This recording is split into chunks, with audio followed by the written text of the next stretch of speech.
Welcome to Lighten Up TV, evolutionary wellness for the body, mind, and spirit. We are 3 in 1 and 1 in 3. We are body, mind, and spirit. Harmonizing these 3 aspects of our being is the key to achieving total well-being.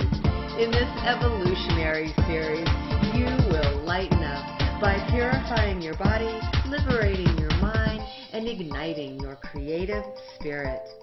As you master and harmonize your body, mind, and spirit, you will unleash your highest potential in every aspect of your life.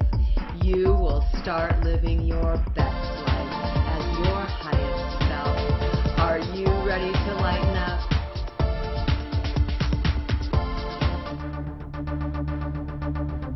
Doesn't that feel good? Yes. Don't ever let your ego tell you that you are anything less than perfect, because you are all that and more.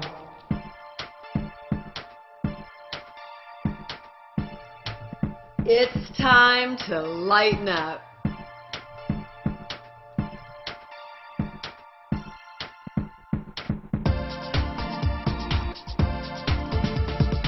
Hello and welcome to Lighten Up.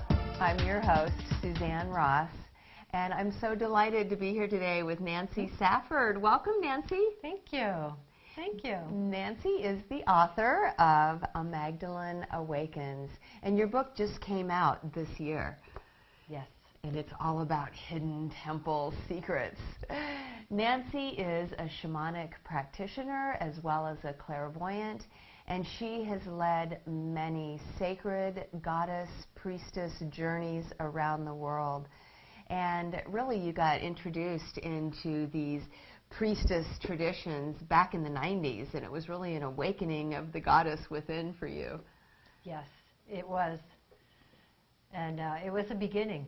You know, once I moved to Sedona, she was waiting for me. So. Yes, and your book starts with your journey all the way from upstate New York on a trip directly southwest to Sedona, and the goddess Sedona had really called you. And at the time in upstate New York, you were teaching holography, and that sounds fascinating in itself, but then you were called to Sedona. Yes, yes. I have a background as a photojournalist, and I'd been that for a long time. And something called me to the three-dimensional image as well.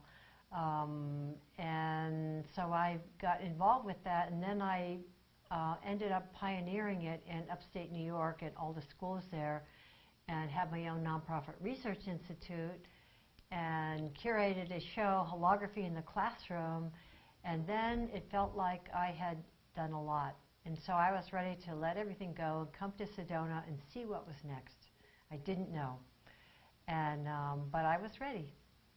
Yes, and it seems to me like you started awakening to this ability to maybe see into other realms when you were taking photos and beings were showing up in your photos who weren't there, and you actually had an exhibit where you were displaying these pictures.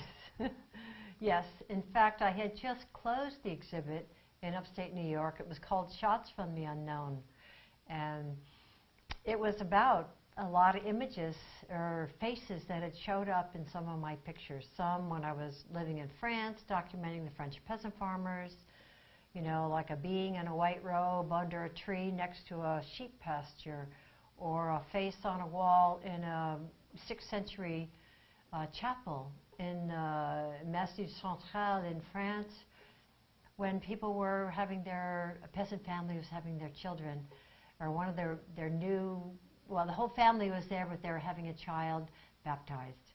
And there was a huge face on the wall, eyes, mouth, and watching this. And so it was like, wow. I never saw any of these things while I took the pictures. So I had just taken the show down, but interestingly enough, I could not even explain to people how I knew they were there, because I didn't see them. And so as I drove to the southwest, to Sedona, I'm like, wow, maybe it's time to figure out what these are. You know, why are they showing up? What do they want to tell me, and why am I seeing them? Is it some other realm that I have access to that I'm not aware of? So that was the beginning.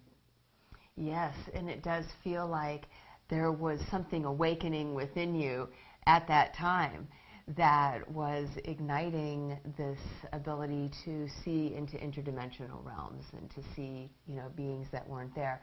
And as you started to awaken, then you felt this calling to come to the magical, mystical land of Sedona, where many awakenings happen. So tell me about that. So you got to Sedona and you started inquiring with your friend about, you know, what kind of fun things you could do in Sedona, and she led you to a tour, Yes. a tour guide. Yes. Yes. Yes, and that was the beginning. You know, because I'd rented a house for a couple months, but I was like, am I supposed to live out here? Am I supposed to, you know, move to Sedona or maybe Santa Fe? But once I passed through Santa Fe, I knew it was Sedona.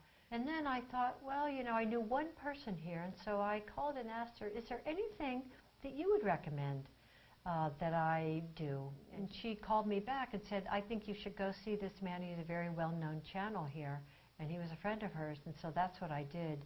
And he's the one that began. He did a, you know, channel session for me. I was familiar with that, and then invited me to go have lunch with him up in Flagstaff. And then, you know, one thing led to another, and he started teaching me things because he noticed that I learned really fast, and he had things to teach me. So yes. And I like one of the practices that he taught you where you would actually just point two fingers at an object out in nature, in this case, red rocks here in Sedona, and in doing so you could connect into that red rock and you could see interdimensionally through and into the inner earth, and things would be revealed that were quite mystical. It's true. And what he really taught me was to, you know, because a lot of us think, well, is that my imagination? Am I imagining that? Or is it really happening? Do I really see that? And so he said, what you might think is your imagination, trust it, because it's a lot more than your imagination. And so that was really the beginning. It helped me to just like surrender and, you know, believe in what I was seeing. So it was a big butte that he invited me to go and look into with my two fingers, and that was it. When he taught me that, this was it.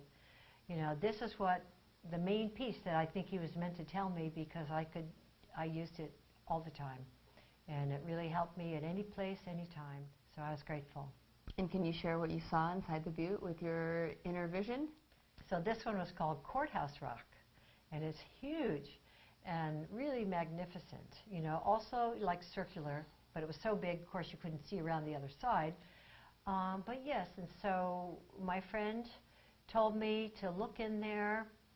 We were taking a walk, and he said, okay, you know, take your two fingers, look in. And when I looked in, it's like, wow, it was almost like an ancient, I don't want to say temple, but it was definitely hollow inside, and there were crystals all around. I saw like crystal staircase going up around the edge or the side, going up on each side. It was like circular at an angle, and that was the beginning. So fascinating. What we can see when we allow ourselves to open our inner vision.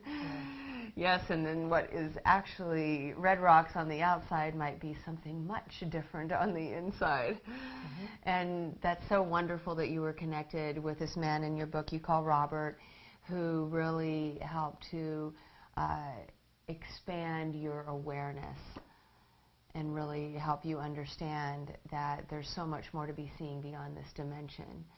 And just your, you know, connecting in with nature and really connecting in with the red rocks and wonderful times that you spent during that sort of period of spiritual and personal growth. Yes. Yeah, he taught me that everything has consciousness. you know, the trees, the rocks, and they can all speak to you if you get in a place where you allow them to do that. I mean, a lot of times people just go on a, you know, sit next to a tree, put your back against the trunk. And it's like different trees have different personalities. Each one can do something different for you. And so I was just exploring a lot of that and picking up rocks and seeing if they had stories to tell me or visions, or it was really fun. It was really an opening of my consciousness, these 2 months. I had no idea what it was going to be when I arrived, but oh my goodness, it passed so fast. I was like, oh, do I have to leave now? The recognition that everything is consciousness is a transformational awakening within itself.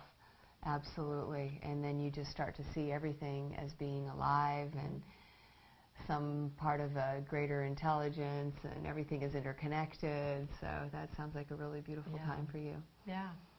And then tell me what transpired after that. Well, before I left, Robert asked me to marry him. And so that was a real surprise. And I thought about it for a little bit, and I said yes. And so he found a really nice place for us to live, a duplex in West Sedona. And then it was really just getting myself acclimated and getting used to living in a place that was so beautiful, with red rocks and all the various shapes and energies. It was a real beginning for me, a new life, really. And so I was ready to step into a new adventure. And in your book, you talk about a remarkable experience that you had at Red Rock Crossing. Do you recall that experience that you shared in the book at Red Rock? Yes. Well, I used to go and sit. I learned that this wonderful place by the creek waters of Oak Creek that come all the way actually from Flagstaff, from the Sacred Mountains there. That's where they begin, you know, and there's springs that you know, open up and flow into it. And so I found a place back then that I really liked to sit and just put my feet in the water and just look at what they call Cathedral Rock. You know, some high spires with looks like two ancient beings in the middle. One is male and one is female, and they're back to back. And so that was a place I'm always looking at. You know, so I'm sitting there, you know, with my feet in the water, feeling really relaxed and quiet and peaceful. And I'm looking, you know, I don't know where, maybe nowhere special, but I knew what was around me. And all of a sudden, you know, like a breeze, you know, was making my hair move, coming in from the left side. And so I thought, oh, how nice. And then it happened again. And it was like, it got a little stronger. And so I'm like, oh, okay. And then one more time, it got even stronger. So I'm like, oh, okay, I need to, you know, what's going on? Is somebody trying to contact me or what? And so I just, in a way, I closed my eyes and was able to receive another vision. And I saw like this female being in front of me. I believe she was wearing white, and she was inviting me to follow her. And I'm like, okay, where's she going to lead me? What's going to happen? I saw she was totally surrounded with light, and so I then surrendered to where it was that she was leading me. And that was the beginning of an adventure. Yes. And where did she lead you? Well, what I saw is, as I followed her, I saw that these beams of light then turned into priestesses, or women wearing robes, surrounding her. And then these women turned into almost like stones, like a Stonehenge. They were stones surrounding her. And then I heard that you know, if I ever needed them to help me or assist me in anything, support me, that they were always there for me. And I'm like, oh, well, how can that, somebody like that, assist me? I don't even know what I need assistance with right now. But then this ancient being, you know, this, I'm calling her now like a goddess figure or priestess figure, who initially led me to follow her, started giving me information. She started telling me about my life and how I needed to, first of all, that she was always there for me as well, and I could find her deep in the mountain. And then she started telling me things that, you know, I could change in my life to begin something. And so then I think it's like maybe stepping into the feminine and start working with the feminine more and step out of the masculine. And so I was very puzzled by that. I wasn't exactly sure what she's talking about, because here I'm coming from the northeast to the southwest, and I'm surrendering to something new. So I just listened to her, and it was like some sort of oracle speaking to me, and I wasn't sure what I was meant to do with that. I was just listening. That's such a beautiful story. And I love in your book how you describe this circle of goddesses all appear to you at first like rainbow light rays, and each of them were a different color of the rainbow, and then they became these rock beings, showing you that they can appear as goddesses in white gowns, they can appear as rays of colorful light, they can appear as rock beings, right? And then that you can call upon them anytime. And it was funny because you said, well, how can you help me as a ray of light or a rock being? I know, it's true. Right? Well, in essence, it's an energy, right? And what a beautiful experience at Red Rock Crossing. And it's not uncommon to have mystical, interdimensional experiences like this in supernatural Sedona. Definitely.